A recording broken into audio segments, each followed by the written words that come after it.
2024 del Colegio Cardenal Copelo. Nos acompañan la señora Ministra de Capital Humano de la Nación, Sandra Petovelo, el señor Secretario de Educación, Carlos Torrendel, autoridades de la institución, de la Comunidad de Hermanos y de la Federación de Asociaciones Religiosas de Argentina. También integrantes del equipo directivo, cuerpo docente, alumnos y familias presentes. Los integrantes del equipo directivo y docentes de la escuela les dan la bienvenida y los reciben con la expectativa de compartir un ciclo de trabajo en conjunto en un ambiente de aprendizaje significativo, inclusivo y estimulante para todos. Vamos a recibir en este acto, en este día tan especial, al señor Presidente de la Nación, doctor Javier Milei, y la señora Secretaria General de la Presidencia, licenciada Karina Milei, ambos ex alumnos del Colegio Cardenal Copelo.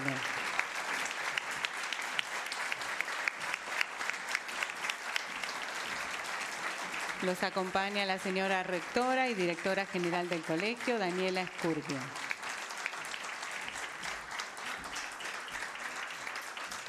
Se realizará en el inicio de este acto la entrega de banderas, símbolos de unidad y compromiso compartidos. Con reverencia y solemnidad acompañamos este momento. En primer lugar, el señor Presidente de la Nación y la señora Secretaria General de la Presidencia harán entrega de la bandera nacional al nuevo abanderado de sus escoltas, abanderada Antonella Acosta, primera escolta Lourdes Fournier, segunda escolta Lucía Racines.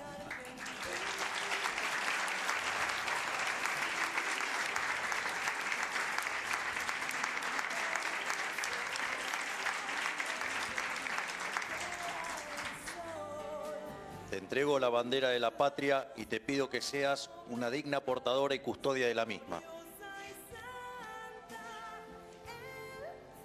Porto la bandera de la patria con orgullo, esforzándome cada día por ser digno merecedor de este honor.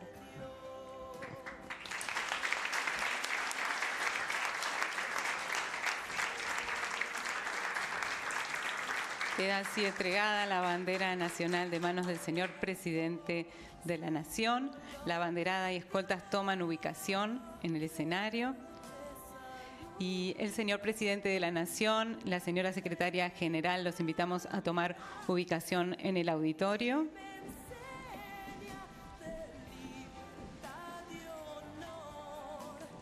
Seguidamente continuamos con la entrega de las siguientes banderas a cargo de la señora Rectora de la institución. La bandera papal será abanderada Josefina Núñez Boemi, primera escolta Agustín Núñez Boemi, segunda escolta Lourdes Arusoli.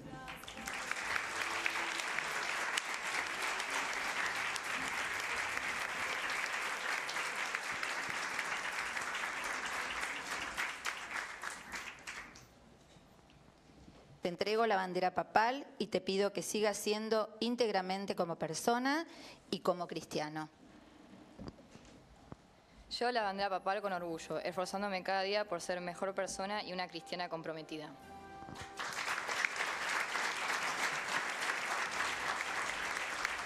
Reciben la bandera y toman ubicación.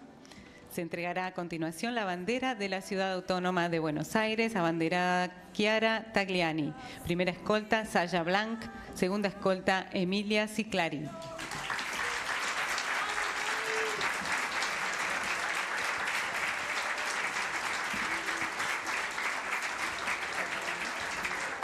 Te entrego la bandera de la ciudad y te pido que seas un digno representante de la misma.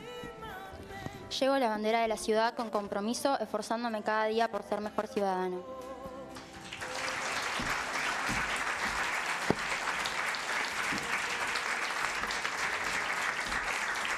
Bandera del Colegio Cardenal Copelo, abanderada Guadalupe Vicio, primera escolta Marcos Nakacanecu, segunda escolta Rafael Pasarela.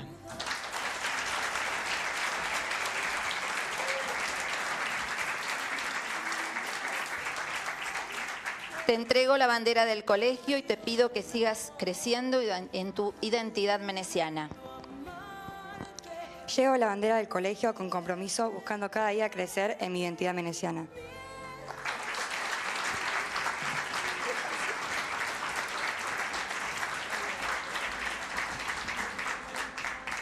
Han quedado así entregadas las banderas. Los invitamos ahora a ponerse de pie para entonar juntos las estrofas del himno nacional argentino.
Los invitamos a tomar asiento. La licenciada Daniela Escurdia, rectora y directora general del Colegio Cardenal Copelo, brindará unas palabras en este acto de apertura. Señor Presidente de la Nación, señora Secretaria General de la Presidencia, Ministra de Capital Humano, señor Secretario de Educación, autoridades de FAERA y de FEM, equipo directivo institucional, docentes, familias, alumnos. Agradezco al Presidente de la Nación y a la Secretaria General de la Presidencia, ambos exalumnos de esta institución, por tener el gesto de asistir a este inicio de ciclo lectivo. Como comunidad educativa lo valoramos mucho. Creemos que la educación transforma la realidad y este es nuestro compromiso. Nuestro fundador, Juan María de Lamennais, en 1780 nos decía: «Es por la educación lo que un pueblo es. Ningún cambio profundo se operaría en las ideas, las instituciones, las leyes, a menos que la educación no experimente un cambio de la misma naturaleza. Digámoslo pues, una vez y más, y nunca bastante, todo sale de la educación. Hoy les pedimos a ustedes, futuros egresados, que se atrevan a salir, a mirar y adentrarse en la búsqueda de la vocación más importante que tenemos los cristianos, buscar la plenitud de sus proyectos de vida, es decir, buscar la felicidad. En este camino no están solos, somos comunidad y siempre lo seremos. Comunidad de presencia concreta y simbólica, de lazos esenciales de esos que no se rompen y por los cuales somos capaces de ser felices cuando el otro logra su felicidad. Porque podemos ser ángeles que acompañan, ángeles portadoras de la buena noticia, porque creemos y actuamos con capacidad de servicio para estar en la frontera, donde otros no llegan. Somos comunidad que compartimos los valores que fundan nuestras existencias. Deseo que vivan todo esto en nuestra escuela, esta escuela que es su casa, donde compartimos vida en abundancia. Por todo ello, seguiremos trabajando fuertemente en la misión educativa para que cada uno de ustedes logre desarrollar las que se consideran aptitudes del siglo XXI, que puedan comunicarse adecuadamente en cada circunstancia de su vida cotidiana, que puedan poner en juego su pensamiento crítico, iniciativa, creatividad, identificando, formulando y resolviendo problemas, analizando, evaluando y usando la información de manera pertinente con fundamentos propios y consistentes, que puedan vivir valores cristianos siendo ejemplo de ellos con actitudes de servicio, siendo misioneros en sus vidas, que puedan resolver conflictos de cualquier índole desde una perspectiva positiva y descubrir en ellas una oportunidad de crecimiento, que puedan trabajar en forma colaborativa, vivir con otros y encontrarse para luchar por logros compartidos, que sean ciudadanos responsables, lo que implica tomar conciencia del ejercicio de los derechos y obligaciones en los ámbitos culturales, políticos, civil y social, y el reconocer su valor para el bien común y el desarrollo democrático de nuestra sociedad. Que logren aprendizajes autónomos y los desarrollen a lo largo de su vida de manera comprometida y responsable. Que comprendan y dominen los conceptos y procedimientos intelectuales y logren desarrollar y aplicar las capacidades cognitivas para acceder y sostener exitosamente estudios superiores. Que sean capaces de profundizar en su vida interior, con una libertad a toda prueba y una preocupación de operar en favor de los demás. En síntesis, que sean personas críticas de la realidad que los rodea, que puedan analizarla para transformarla en pos del bien común. Lucas en su Evangelio nos dice que a quienes le preguntaban a Jesús cuándo llegaría el reino de Dios, Jesús les respondía: el reino de Dios viene sin dejarse sentir, y no dirá, véanlo aquí o allá, porque el reino de Dios ya está entre ustedes. Sean constructores de ese reino, acá en su realidad. El reino es la plena liberación, el establecimiento de la justicia, la defensa de los derechos de los más débiles y, como fruto de ello, la consolidación de la fraternidad, la equidad, la solidaridad, la reconciliación, la paz entre todos los seres humanos. Con todos estos objetivos y desafíos por delante, damos por iniciado el ciclo lectivo 2024.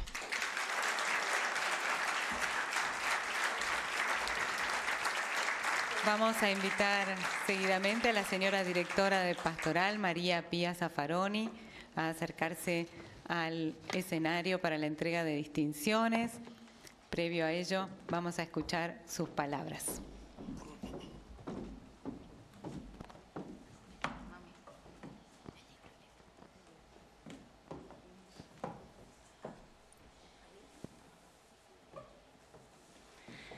Como recuerdo de este día, queremos entregarles la Cruz del Dios Solo.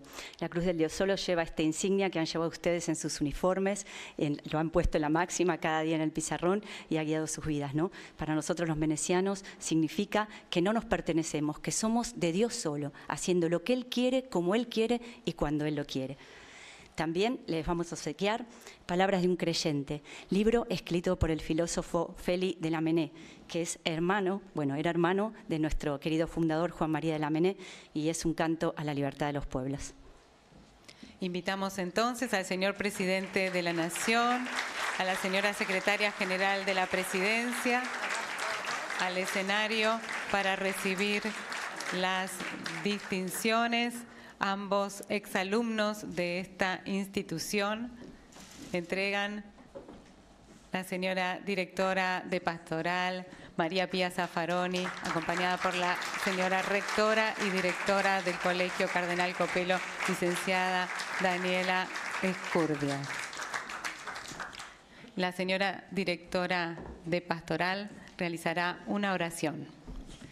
Como cada día ponemos nuestra vida en manos del Señor y en esta oportunidad vamos a pedirle por toda nuestra comunidad menesiana.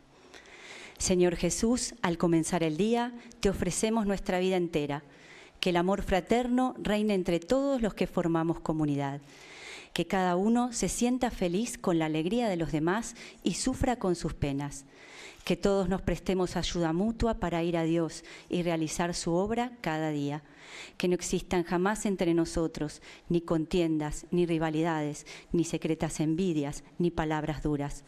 Aparta de nosotros, Señor, todo lo que hiere, todo lo que divide, todo lo que altera la caridad. Haz, Señor, que hoy y siempre intentemos ayudarnos unos a otros a ser santos.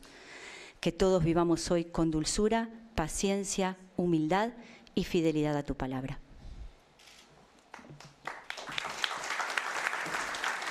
A continuación, en el acto de inicio del ciclo lectivo 2024 del Colegio Cardenal Copelo, escuchamos la palabra del señor presidente de la Nación, doctor Javier Milei.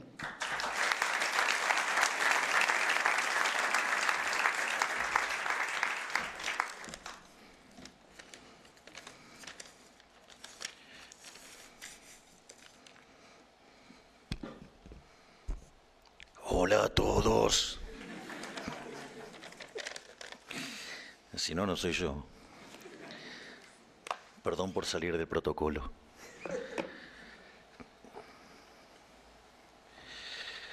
Bueno, en primer lugar, muchas gracias a todas las autoridades del colegio por volverme a recibir. Les voy a contar una anécdota muy divertida. Recientemente, cuando estuve en Roma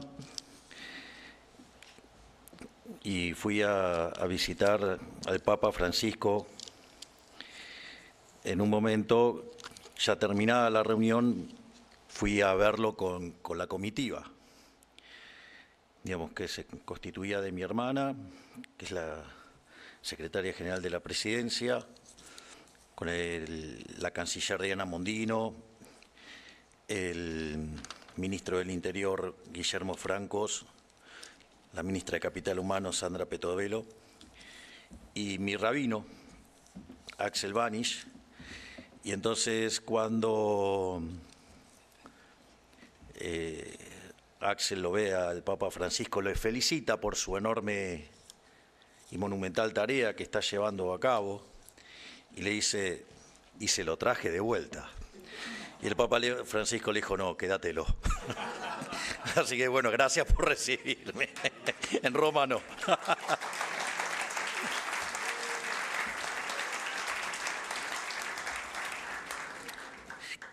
Me parece que, imagínense que cuando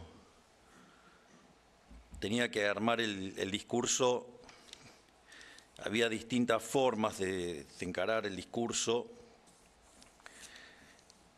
Por ejemplo, una de las cosas que podría haber hecho es, siendo especialista en crecimiento económico y dado el rol que tiene el capital humano y dado lo revolucionario de lo que estamos haciendo en la materia, donde a punto tal que nosotros somos el primer país en el mundo que desarrolla y presenta un Ministerio de Capital Humano, donde el concepto es de la asistencia social, que deje de ser de darle el pescado a la gente y enseñarle a pescar. Es decir, enseñarles a ser individuos, enseñarles a ser libres. Es decir, que cada uno, digamos, esté en condiciones de aprender a tener su propio alimento y autosustentarse. Digo, porque además, digamos, cuando uno le da el pescado, le regala el pescado, digamos, eso es una rémora de la esclavitud. Es decir, de hecho, el pueblo judío recuerda eso como la esclavitud en Egipto. Entonces, nosotros como concepto del capital humano es crear individuos libres para que se puedan autosustentar. Al margen de eso, si me pongo a hablar de esos temas, o sea, me iba a poner un poco denso. Así que preferí ir por otros lados, pero también, digamos, cada uno de esos lados por los cuales uno puede avanzar tiene aristas.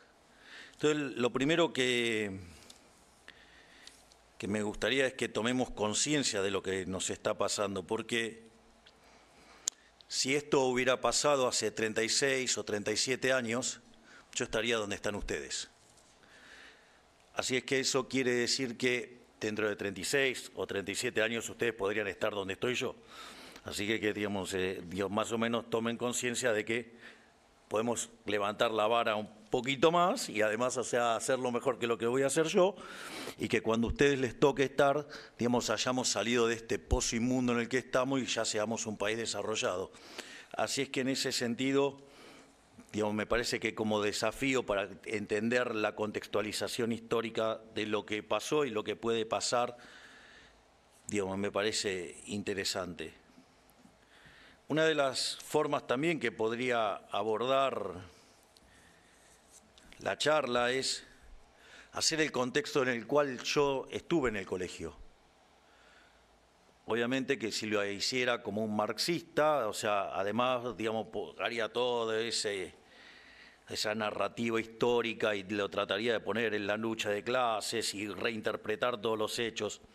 Yo no voy a hacer eso. Lo que sí voy a hacer es contarle qué cosas me pasaron mientras que, por ejemplo, yo estaba en el colegio. O sea, yo ingresé en el colegio en el año 1977, es decir, hace 47 años. Con lo cual también, digamos, algunas historias que yo le pueda contar son absolutamente anacrónicas.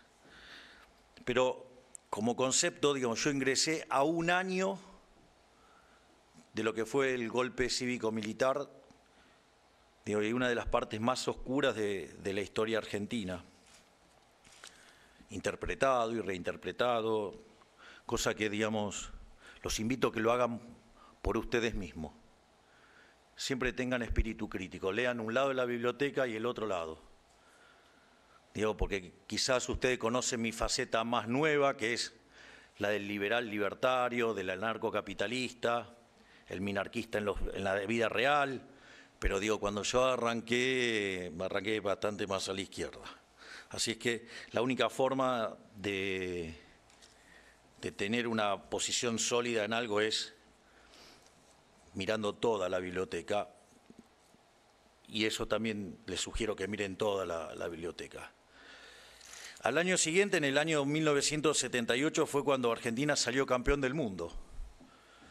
Es decir, en el Mundial 78, digamos, una hermosa final en la cancha de River.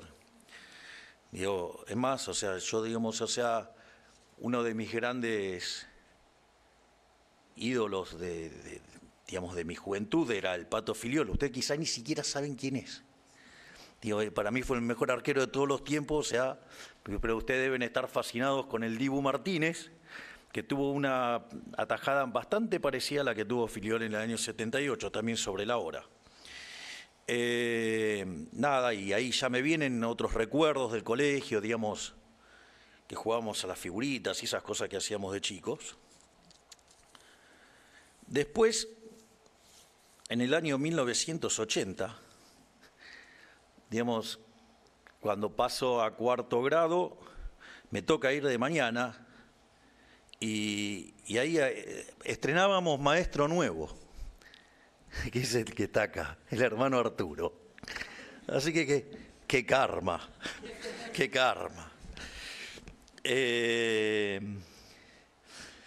Después, en el año 81,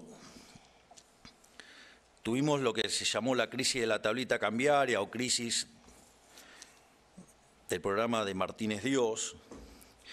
Es muy simpática. En ese momento, cuando Martínez Dios renuncia, asume un ministro que se llamaba Lorenzo Sigó y decía que el que apuesta al dólar pierde. Bueno, como verán, el evento me marcó bastante en distintas cosas. La primera es que decidí a esa edad ser economista, porque veía cómo la situación económica de las familias cambiaba brutalmente.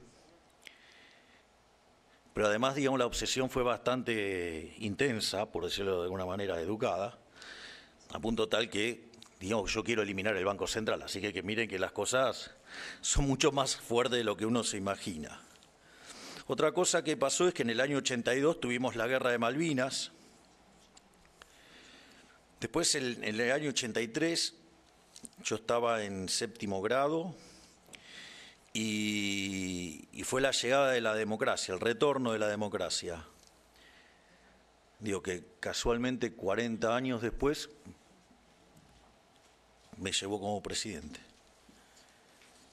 Digo, recuerdo que fue algo que verdaderamente lo vivíamos con mucha intensidad, aun cuando no sabíamos toda la historia, o sea, no teníamos plena conciencia de ello. Después, ya en el año 84, ingresé al secundario. Nosotros, esa fue la primera camada mixta del colegio en el secundario. Y después, en el año 85, vino el Plan Austral. Como verán, digamos, siempre hay alguna referencia a la economía, porque por eso me dediqué a la economía. Pobre mi ministro de Economía, lo que sufre. No se crean tanto, la pasa bastante bien. En el 86 tuvimos el Mundial de México. Digamos, es más, el gol de Maradona a los ingleses, todo, o sea. Y en el año 1988, digamos, vino el Plan Primavera, que después, al año siguiente, terminó en la hiperinflación. Algo que también, digamos, lo señalo y fue importante para mí, porque si bien yo me había entusiasmado con la economía ya con 10 años, los motivos por los cuales decidí estudiar economía no son los mismos por los cuales me apasioné por la economía. Es decir, en realidad cuando decidí que quería ser economista era por una cuestión absolutamente monetaria. Es decir, decía, bueno, si digamos, o sea, acertarle al dólar es sinónimo de progresar económicamente, dije, tengo que ser economista para ganar plata. Lo interesante es que después los motivos por los que me apasioné fueron totalmente distintos, porque durante la hiper, digamos, del año 89, yo en ese momento estaba en el plantel profesional de Chacarita. O sea, tengo una parte oscura, es que fue arquero de fútbol. Y tengo una todavía muchísimo más oscura, que era después fui cantante de una banda de rock, donde el tío de uno de los que ustedes están acá tocaba la batería conmigo. Y, digamos, el papá de otro de los que está acá, digamos, en algún momento tocó la guitarra en un grupo conmigo. O sea, con lo cual también, digamos, tenemos historias comunes por todos lados dando vuelta. Y el tema es que yo ahí estaba haciendo mi primer año de economía y estudiaba que cuando los precios suben la cantidad demandada baja. Un día la acompaña a mi mamá al supermercado, estaba apoyado ahí sobre el carrito y digo, les voy a contar algo que ustedes quizás no saben, pero existían unas chicas con unas pistolas que ponían los precios. O sea, se llamaban tiqueadoras. Y es más, lo que ustedes ven ahora de las barras,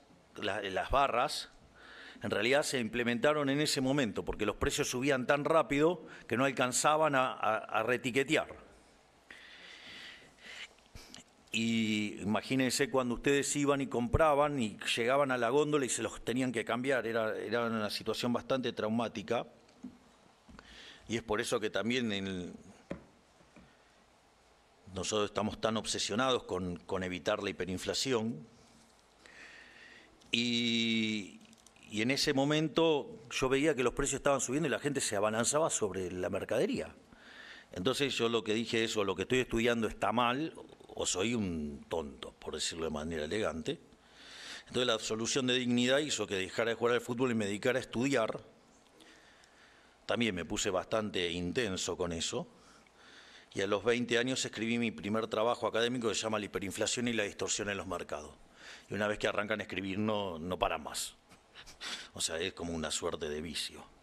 Y hoy tengo 17 libros, me está por salir uno ahora que se llama Capitalismo, Socialismo y la trampa neoclásica. Y una vez que se ponen a escribir no paran. Eso, digamos, respecto a eventos históricos que pasaron mientras que yo estaba en el colegio. Obviamente que también podría haber hecho un repaso de profesores que me han marcado. Entonces, aunque no lo creas, Arturo, yo te tenía acá. Créeme que estabas acá. Igual te regalo el papel después. Digo, algo de valor en algún momento puede ser que tenga. Obviamente, digamos, me acuerdo del hermano Arturo, del hermano Juan. Me acuerdo mucho, digamos, de una maestra que tuve en 5º grado y en 7º grado, que se llamaba Elvia, y fue muy importante para mí, porque como yo ya cuando estaba en 4º grado, yo ya había empezado a jugar al fútbol, y conforme avanzaba en los temas del fútbol y la forma en la cual entrenaba y la demanda de tiempo que implicaba, mi rendimiento académico estaba cayendo de manera sustancial, y casi que les diría que cuando estaba llegando a 7º grado estaba colapsando mi rendimiento. En ese contexto eran otros tiempos. Mi papá estaba presto a agarrarme de los pelos y dejarme una zapatería en el traste, y mi mamá, digamos, bajarme los dientes a sopapos para que estudie. Eran otros tiempos. Entonces se juntó con Elvia y Elvia le dijo, no le saque el fútbol, pero que el fútbol sea un premio a su desempeño. Es decir, si estudia y rinde y hace las cosas bien, sigue jugando al fútbol, y si no, se lo saca. Y eso funcionó de manera fabulosa.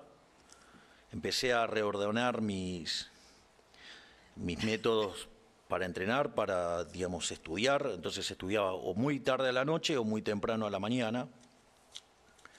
También, digamos, recuerdo en ese 7º grado a un profesor maravilloso que se llamaba Viola. Y después, algunos de los profesores que tuve en la secundaria, que también fueron maravillosos, digo, como Fuentes Moreno, como Massignani, Festa, Saloco, Elizalde, digo, varios, digamos, de cuales todos. También tengo un montón de recuerdos, pero de vuelta, contarle este tipo de cosas, digamos, casi que también se vuelve anacrónico.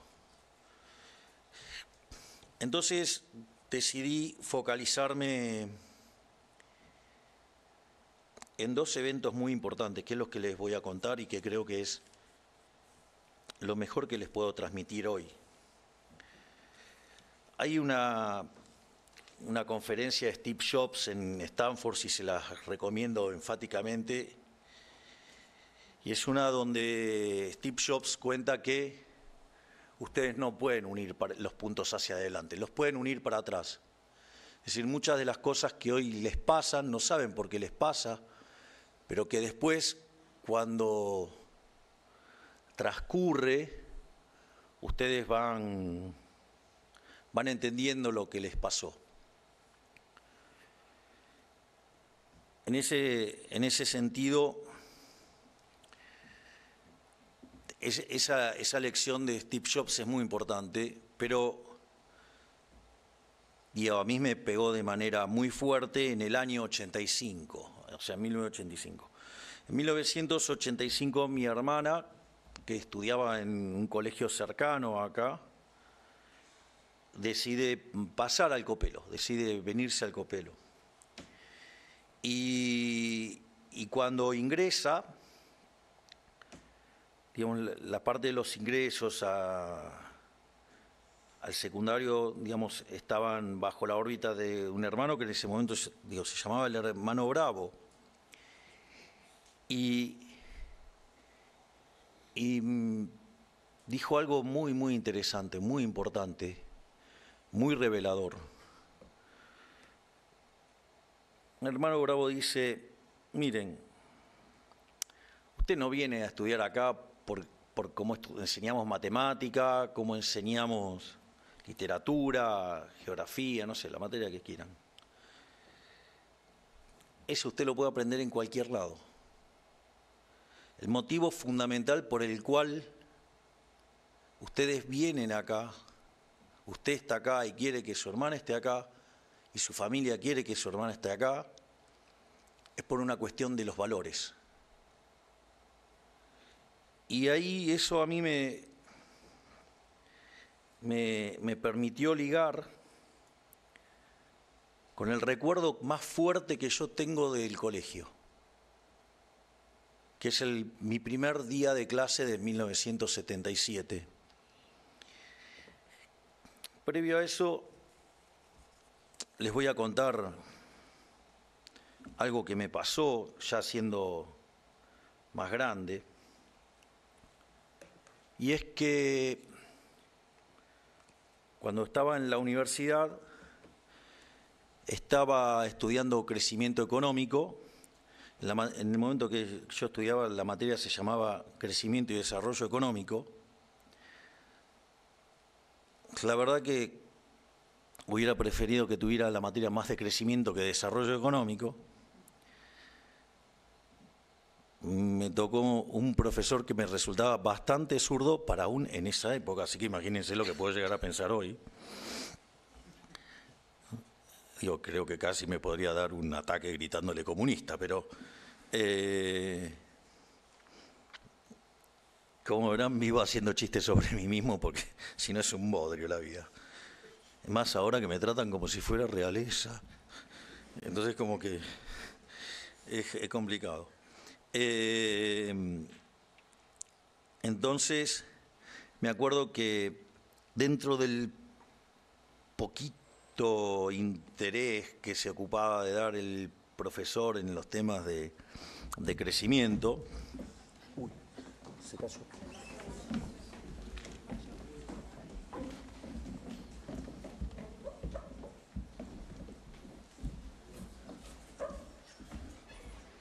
Se desmayó, pero ya la van a atender.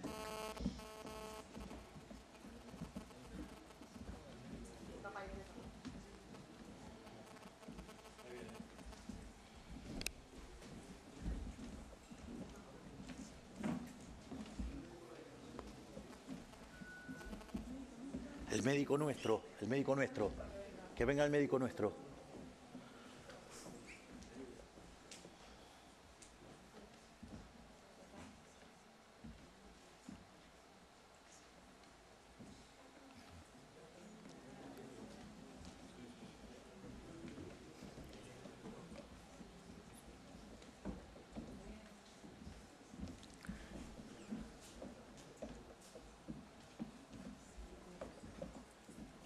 Nuestro médico está por allá.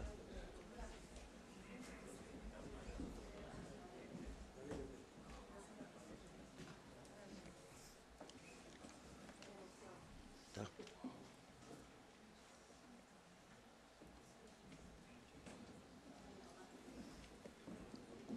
Igual está el nuestro. Ya está reaccionando.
ya reaccionó, ya se incorporó, así que va a estar bien. Quedémonos tranquilos.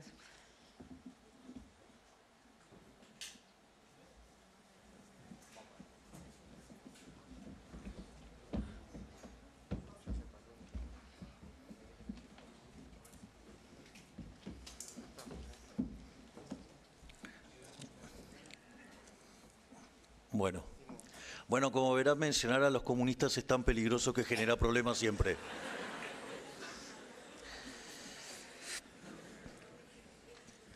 Y en ese sentido, cuando empiezo obviamente que yo era autodidacta, y entonces empiezo a leer los libros que el profesor no me daba. Entonces, en uno de los libros de crecimiento me encuentro una frase de Robert Lucas, Jr., que se me genera que es tan importante en mi vida que dos de mis hijitos de 4 patas tienen nombre. Uno se llama Robert, por Robert Lucas, y Lucas también por Robert Lucas. Así que en ese contexto encuentro una frase que dice: las consecuencias sobre el bienestar humano de este tipo de cuestiones son tan estremecedoras que cuando uno empieza a pensar en ello no puede pensar más en otra cosa. Como en ese momento era un insolente de 22, 23 años, bastante ignorante, por decirlo de manera elegante, lo primero que dije es: bueno, este es el típico profesor que cree que su materia es la más importante. Y eso que quizás en ese momento lo veía como algo negativo y pesado y como algo que le restaba crédito, después con el tiempo, piensen que yo tengo de experiencia docente cerca de 30 años. Y en ese contexto, hoy les diría, ojalá cada vez que les toca a un profesor, un maestro o lo que fuera, considere que su materia es la mejor de todas y la más importante, porque se las va a enseñar con pasión. Y que todas las materias son importantes, hasta la materia que parece más insignificativa. Y es más, no solo eso, sino que además, me parece que no es insignificativa, es insignificante, perdón. O sea, no solo Kicillof comete furcias. El tema es un problema de quantum. No, aparte, yo estoy con highlights, no estoy leyendo mi discurso. Entonces, que son los highlights de Arturo ahora. Entonces, la materia de repente puede ser que les parezca una materia menor o algo, y en realidad esa materia puede terminar siendo, a la luz del profesor que tienen, algo verdaderamente maravilloso. Y este papel da prueba de ello, les diría, porque mi primer materia, el primer día que yo vine al Colegio Cardenal Copelo, fue caligrafía. Ustedes saben que muchas veces andan dando vueltas mis notes por ahí. Ya vieron lo que es mi letra. Digamos, yo creo que mi letra tiene una función social, y es que hace ver linda la de los médicos. O sea, con lo cual para algo sirve. Con lo cual casi diría que el hermano José Luis, un hermano que venía de España, muy alto, muy robusto hacia los costados, y que venía y daba clase de sotana, me dejó marcado de por vida. No puedo evitar emocionarme. Era el profesor de caligrafía. Caligrafía con un especialista en crecimiento económico y economía matemática. Pareciera que no pega con nada. Y encima se los quiero ligar con el hermano Bravo cuando ingresó mi hermana. O sea, parece bastante rebuscado. Y en aquella clase, el hermano José Luis hizo dos cosas. Lo primero es, dibujó el escudo del colegio, que yo no veo que nadie tenga el escudo original del colegio, el que tiene el óvalo en el medio. Ese óvalo en el medio, simétrico, dividido en 4 partes, en lo que es la diagonal principal,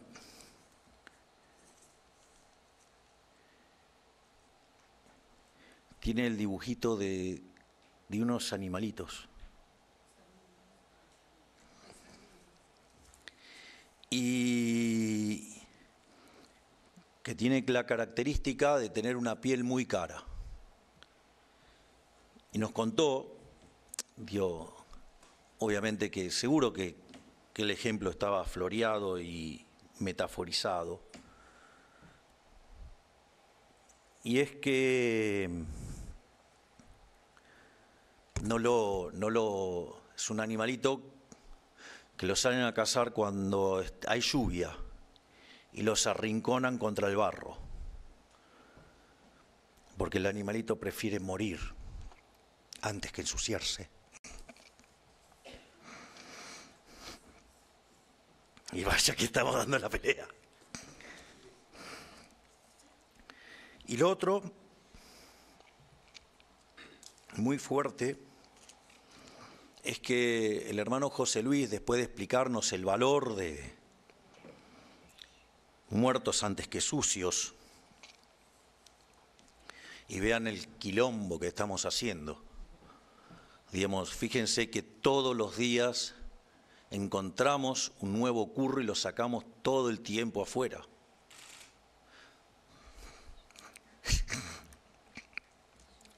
Se me emociona la ministra de Capital Humano, que es una máquina de encontrar curros. Tiene una división anticorrupción y que todas las semanas se instala en un piso nuevo. Y hace unos quilombos de novela, ustedes lo estarán viendo. Más allá de los que se terminan autoincriminando por sacar a los fondos fiduciarios de una ley. En ese contexto, lo otro que hizo el hermano José Luis fue escribir los números. Y arrancó del 0 al 10. El 0 era algo muy chiquitito y conforme avanzaban hacia el 10, los números iban creciendo y el 10 ocupaba todo el alto del pizarrón. Y ahí nos habló del mérito. Entonces, si algo me marcó la vida, fue esa clase de primer grado. Eso hoy la sigo recordando. Pasaron 47 años y me sigo emocionando con ese recuerdo. Recuerdo que me marcó toda la vida. Muerto antes que sucio. Y luchar por el mérito, luchar por la excelencia. Y eso son valores que tomé en una clase de caligrafía, pero en el Colegio Cardenal Copelo, en la comunidad menesiana. Y eso me parece que si algo le tenía que contar era eso.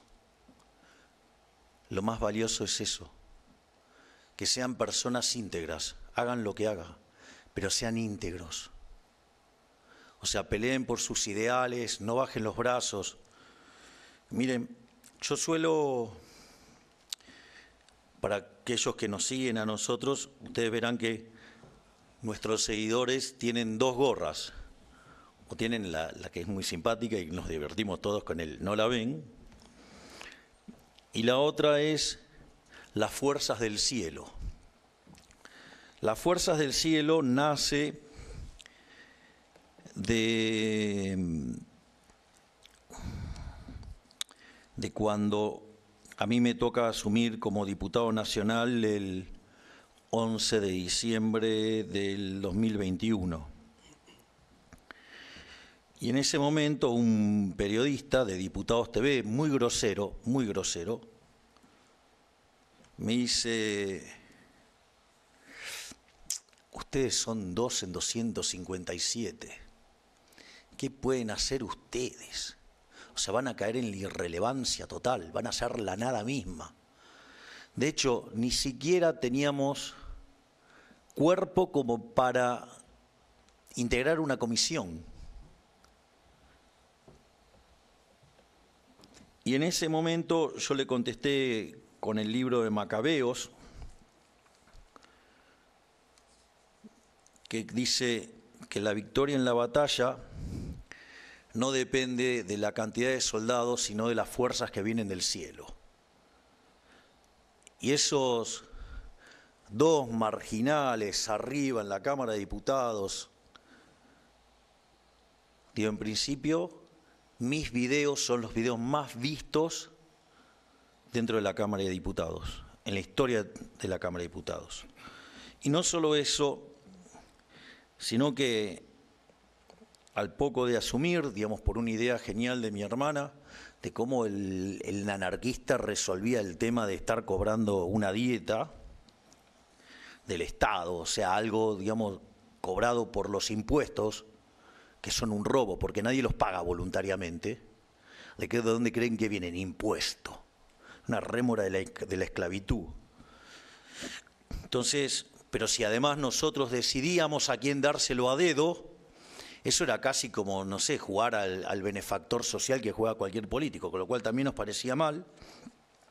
Y brillantemente a mi hermana se le ocurrió, al jefe se le ocurrió, que lo sorteáramos. Y lo sorteamos. Y eso terminó siendo tapa de diarios en 30 países del mundo. Es decir, claro, no existía el evento de que un político le devolviera la plata a la gente. Digamos, era bastante raro. Y si ustedes se fijan, digamos, toda nuestra devenir en la política fue todos una lucha, digamos, contra una adversidad enorme. Nosotros lo primero que decían es que no íbamos a poder formar partido. O sea, lo primero que dijeron es: no van a poder formar partido. Entonces, de hecho, digamos, el jefe de gobierno en aquel momento, digamos, se dedicó a comprar cuantos sellos de goma andaba dando vuelta para que nosotros no pudiéramos competir. Una vez que, digo, yo se las voy a contar simplificada, digamos, o sea, si la quieren ver, están en una película que hizo el genial Santiago Oría, que se llama... Santi, ¿cómo se llama la película? Ahí está. Ahí está. Ese es mi cineasta. Es el que hace los videos, todo, o sea, un tipo brillante.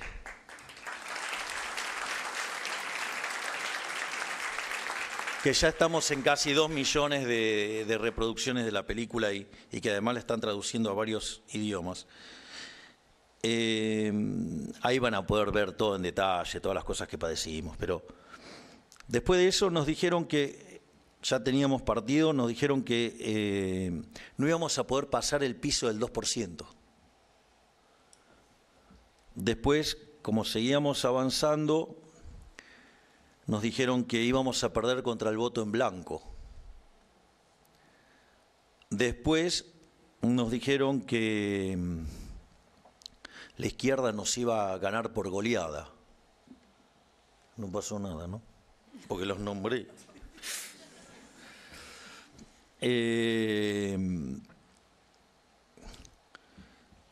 Y después hasta crearon una lista paralela para romper a nuestra estructura, digamos, y para diezmarnos. Y aún así nosotros logramos en la ciudad, conseguir 17% de los votos, nos habíamos convertido en la tercera fuerza, y luego de lo que pasó con el sorteo de la dieta,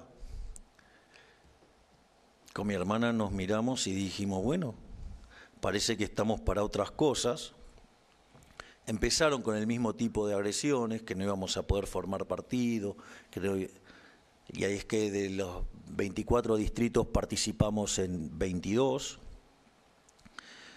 Decían que con suerte, en el mejor de los casos, conseguíamos poco menos de 10 puntos y que después de las PASO nos íbamos a caer al 3.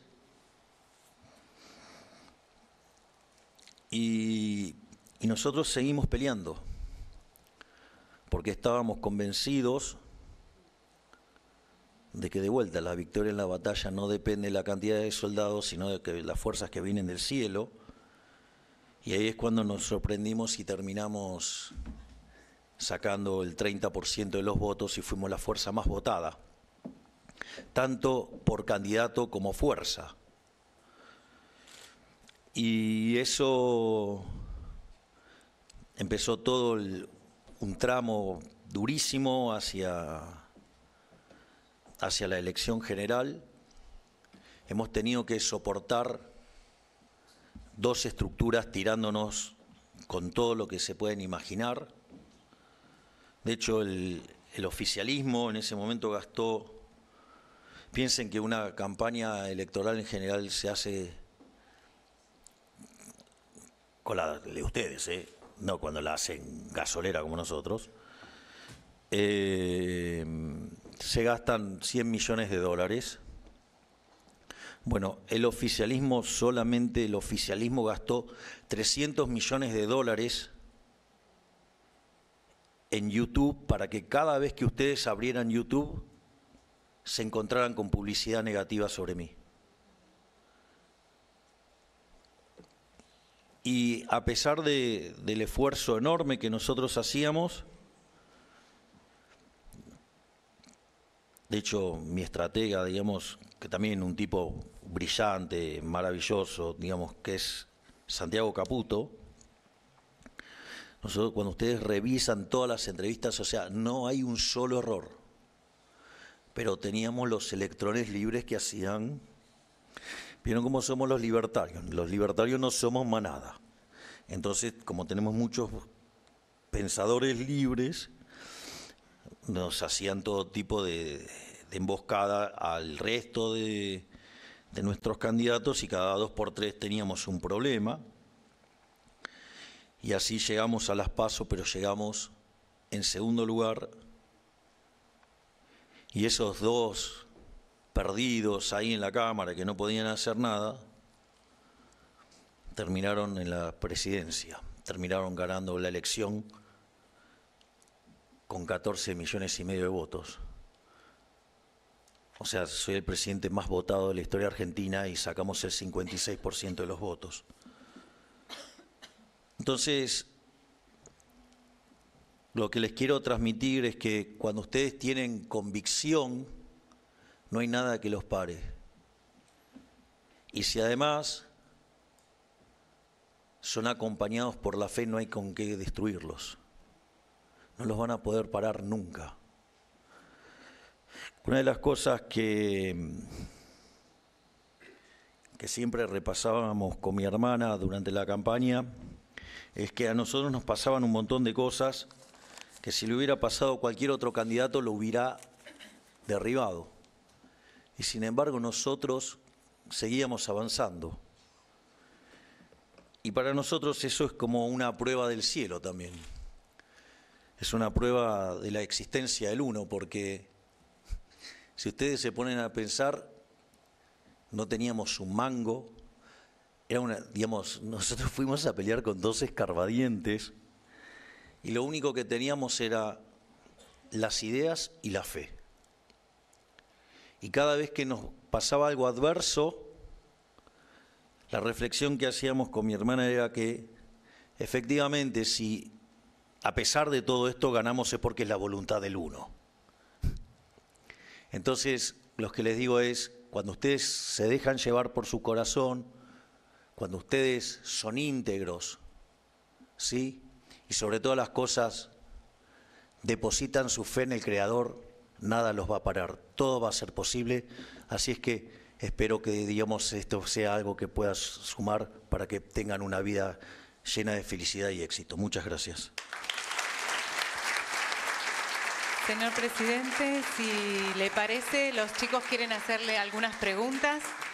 Esa es la parte divertida, la parte interactiva. Les pedimos que se presenten, así los conocemos antes de preguntar. Antes que nada, el pelo mío. Es de verdad. Hola, buen día. ¿Dónde estás? Acá. Mi pregunta es, que ya medio la respondiste, pero ¿qué se llevó de estudiar en este colegio?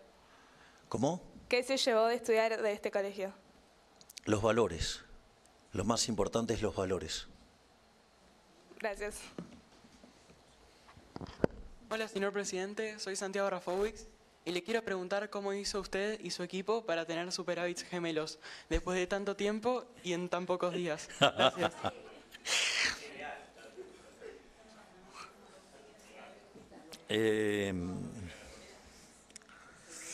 Miren, si ustedes miran los últimos 123 años de historia, Argentina, de esos 123 años, 113 tuvo déficit. Argentina tuvo 22 crisis en ese mismo periodo y de esas 22 crisis, 20 tienen origen fiscal. Y el déficit en cada una de esas crisis oscila entre alto y extravagantemente alto. Por lo tanto, nosotros tenemos una convicción fuerte de que la madre de todos los males es el déficit fiscal. El déficit fiscal después tiene distintas manifestaciones.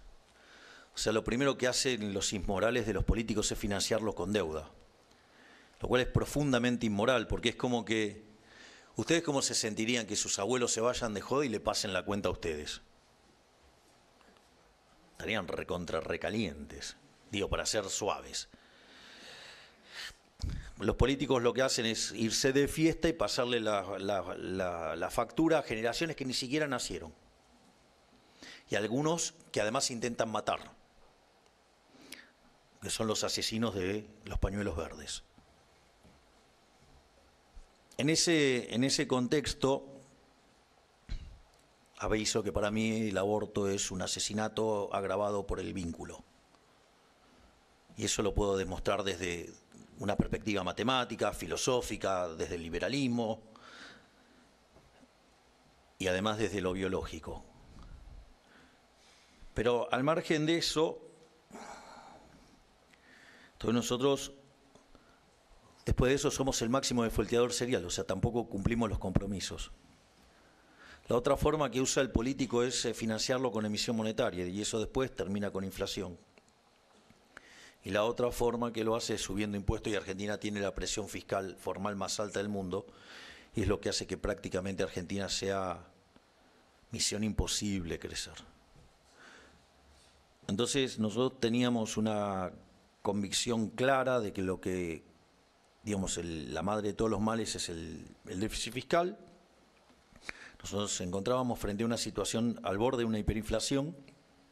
Para que tengan un orden de magnitudes, cuando ustedes tienen déficit gemelos por 4 puntos del PBI, para los que no saben qué son los déficits gemelos, es la suma del déficit fiscal más el déficit de cuenta corriente. O sea, el déficit externo vendría a ser la cuenta corriente. Cuando ustedes tienen déficit por encima de 4 puntos del PBI, ustedes ya están en zona de riesgo. En 8 son candidatazos a pegarse la piña, nos dejaron 17. Es decir, otra que Copperfield arreglaba esto. No sé, son tan chicos que no sé si saben quién es David Copperfield. O sea, mis chistes a veces se están poniendo viejos, como yo. Inexorablemente les va a pasar todo, salvo digamos que la tecnología lo evite. En ese contexto, nosotros además teníamos plantada una hiperinflación, porque los precios en la primera semana de diciembre crecían a un ritmo anualizado del 3.700%, las 2 semanas primeras a 7.500%, y si ustedes miraban los mayoristas, venían al 17.000%. Es decir, estábamos al borde de verdaderamente un desastre, y era la combinación de 3 crisis. El Rodrigazo del 75, la hiperinflación de Alfonsín en el 89 y la crisis de la convertibilidad en el 2001-2002. Por lo tanto, estábamos frente a un verdadero desastre. En ese contexto, nosotros teníamos que frenar de como fuera la emisión monetaria, y teníamos 2 mecanismos por los cuales el Banco Central emitía. Uno, por el déficit fiscal, que eran 5 puntos del PBI, y otra era por el Banco Central, que generaba 10 puntos de déficit del PBI. Entonces nosotros encaramos un programa de estabilización muy duro, donde apuntábamos a el déficit cero, o sea, 5 puntos de ajuste en el Tesoro, y tratar de limpiar el Banco Central, que son 10 puntos. Además, a los 11 días de asumir nos vencía un pago con el fondo y no teníamos reservas. Entonces, y el acuerdo además estaba caído. Y entonces, con el ministro Caputo decidimos sentarnos arriba de la caja y aguantar todo. En ese contexto echamos a 50.000 empleados públicos que no trabajaban. Dimos de baja 200.000 planes sociales de gente que verdaderamente no lo necesitaba. Gente que, por ejemplo, se va de vacaciones en avión, en barco, son empleados públicos, o sea, un montón de abusos. No solo eso, sino que además recortamos la obra pública, la eliminamos, la hicimos cero. Además, eliminamos las transferencias a las provincias, las discrecionales. No le toqué un peso a la coparticipación, eso es técnicamente imposible. O sea, la coparticipación se deposita todos los días. Y además, recortamos un montón de privilegios que tienen la política. Recuerdo que, ¿cuántos autos tenías a cargo? 120. Tenías, no, cuando llegaste. Eran 120. Bueno, tenía 120 autos a cargo, la Secretaría General de Presidencia. Entonces empezó con la motosierra y esto es muy gracioso, porque en un momento le dice, no, este no lo puede sacar. ¿Cómo que no? No, porque tal secretario se lo autoasignó. Bueno, duró un día ese secretario. Así que nos sacamos de encima los autos. En el Ministerio de Economía nos sacamos de encima 600 autos, los teléfonos, o sea, un montón de privilegios que tiene la casta. Es más, son tan inmorales que hacían viajes en primera clase, que acumulaban millas y esas millas después las gastaban con los familiares, una cosa. Todo es así. Todo donde tocan hay curros, es un desastre. Y nosotros teníamos como objetivo en el año alcanzar el déficit cero en el año. Y fue tan fuerte lo que empezamos a hacer, mezcla de motosierra y licuadora. No voy a negar que hay licuadora, digo, un ajuste tan rápido tiene licuadora también, obvio. Y lo que pasa es que si la licuadora se vuelve permanente, se vuelve motosierra. Que imaginen cuál es mi intención. Entonces, en ese sentido, cuando empezamos a ver los números mostraban que podíamos llegar al equilibrio primario en enero y al equilibrio financiero en marzo. Y eso era importante, hasta que vinieron los números, y lo alcanzamos en enero. Eso no solo que sorprendió a propios, que ahora obvio lo que dicen, tiene mucha licuadora, no es sostenible. Es decir, todos los que decían que era imposible hacerlo, ahora se quejan por cómo llegamos. Pero la realidad es que si era tan fácil, ¿por qué no se hizo en los últimos 123 años? Entonces no es solo que sabemos lo que hay que hacer, sabemos cómo hay que hacerlo, pero sobre todas las cosas tenemos la determinación y el coraje para hacerlo. En términos vulgares tiene otro nombre. Eso, mucho. Así llegamos. Gracias. Muchas gracias.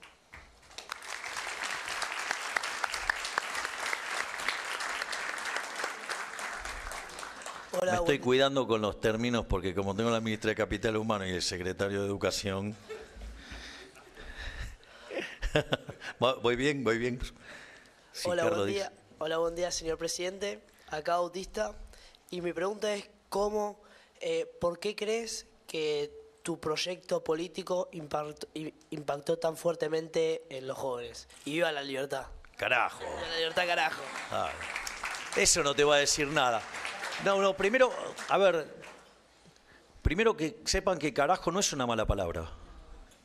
Carajo es la parte más alta del barco, es decir, donde está el vigía, el que mira, el que tierra a la vista, ese está ahí. El tema es que cuando alguien se ponía un poco denso, lo mandaban ahí para que dejara de romper. O sea, entonces lo mandaban al carajo, o sea, pero... No, carajo no es una mala palabra, así que lo pueden decir abiertamente. Lo que pasa es que tenemos los liberales de Copetín. Ay, ¿cómo decir carajo? Pero bueno, o sea, los sommeliers de las formas. El punto por el cual yo creo que los jóvenes son los que iniciaron esta revolución liberal tiene que ver con varias cosas. Primero, los jóvenes son naturalmente rebeldes contra el statu quo. Y eso significa que cuando ustedes miran todo lo que es lo políticamente correcto, no solo en Argentina, en el mundo, pero en Argentina está mucho más acentuado porque llevamos 100 años de esto, es socialista. Si hay mucha gente que es socialista sin saberlo. De ahí, digamos, que fue tan estremecedor que me paré ahí en Davos y casi que le dije, ustedes son todos unos zurditos. ¿Otro más? Y sí, y los nombro y son infalibles, son infalibles. A ver el doc.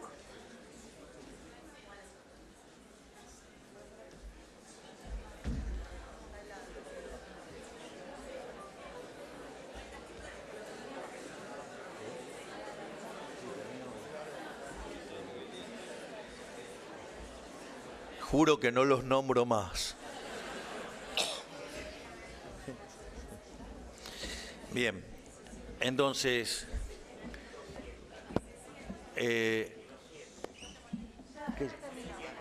sí.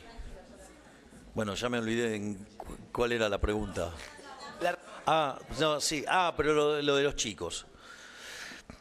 Y básicamente, por lo tanto, la rebelión natural tenía que ser liberal. Es decir, estábamos tan contaminados de socialismo, pero teníamos tanto rojo encima, que lo natural era que la revolución fuera liberal. Otra cosa que pasa es que los jóvenes llevan menos tiempo expuestos al mecanismo de lavado de cerebro que es la educación pública, independientemente que sea de gestión estatal o privada, porque cuando determinan los contenidos, están recontra rojos los contenidos. Entonces, eso también favorece no estar expuesto, o sea, porque entre tener la cabeza contaminada y tenerla limpia, prefiero que te limpia. Y lo otro que también jugó un rol muy importante fue el tema de las redes, o sea, las redes sociales y muy especial YouTube. Entonces, yo voy, me siento en un programa de televisión, hablo y les cito un montón de autores. Ustedes van, después se meten en internet Y entonces todos hablan de Hayek, de Mises, de Rothbard. Yo les puedo asegurar que ustedes van a la Universidad de Buenos Aires, a la Facultad de Ciencia Económica, y le hablan de Ludwig von Mises y creen que es el 9 de Holanda. Y para los liberales es el mejor economista de todos los tiempos. Entonces, en ese sentido, empezaron a entrar las ideas. Y además eso generó una dinámica muy interesante, porque los jóvenes leían eso y confrontaban a sus maestros y a sus profesores. Y está lleno de videos de profesores maltratando a alumnos por oponerse a la opresión kirchnerista. Y la verdad es que han sido unos valientes, porque se la recontrabancaron, los han bulineado, les han hecho de todo. Es decir, de hecho, yo, digamos, en este momento tengo un problema de una de las personas de mi equipo, ¿sí? Bueno, como no lo arregla, lo puedo decir públicamente. Donde en la Universidad de Belgrano hay una profesora que lo persigue a Iñaki por ser liberal. Iñaki, ¿vieron el chico que, digamos, o sea, el que hace mi TikTok? Las otras redes las manejo yo, o sea, el Twitter, digamos, el Facebook y el Instagram, cualquier porquería soy yo. Pero el TikTok es Iñaki. Y entonces tiene una profesora de Microeconomía 1 que lo persigue por ser liberal. Lo persigue, lo bulinea y la universidad, el primer rector, digamos, miraba para otro lado, porque el director de carrera miraba para otro lado, y el que vino después sigue permitiéndolo. O sea, espero, digamos, que el secretario de Educación y la ministra de Capital Humano, digamos, pongan en orden, digamos, este desborde que hay en la Universidad de Belgrano, donde hay profesores de origen radical persiguiendo a liberales. Bien, exacto. Bueno, ahora veamos acciones. Entonces, en ese contexto, la verdad es que es notable lo que hicieron los jóvenes. Y después llegó la pandemia, y como toda cosa mala, vos te podés abrazar a lo malo o buscarle lo bueno.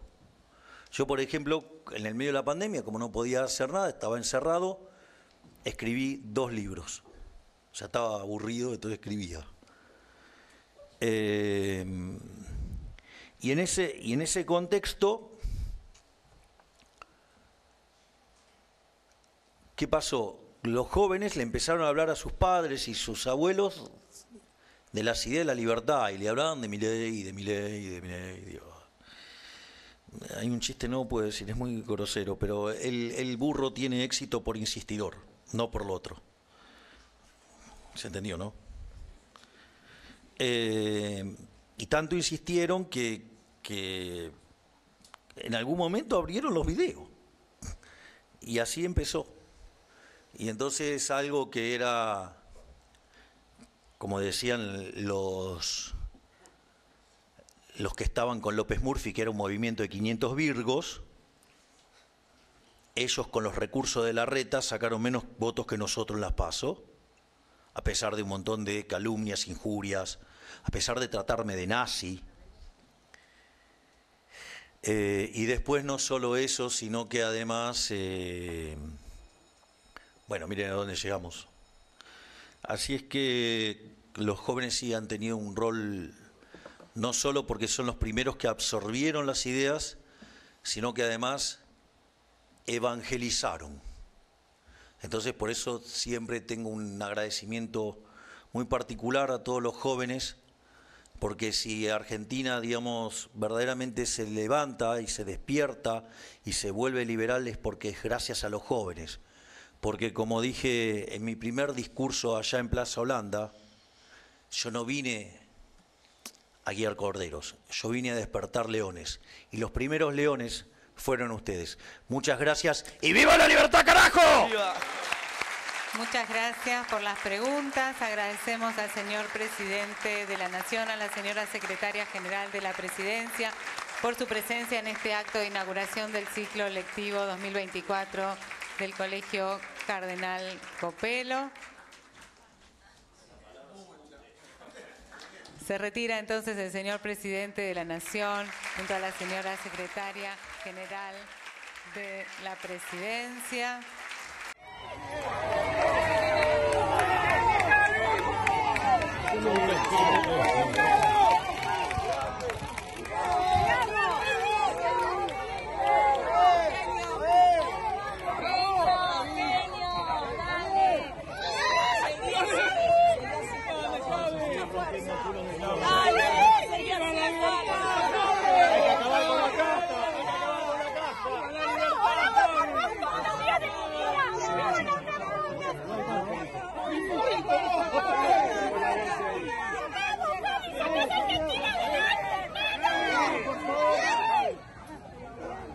Los pantalones que te vendían.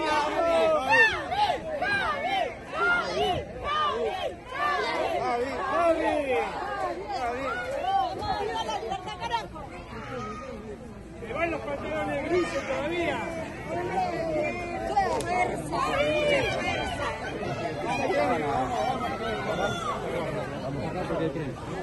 Presidente,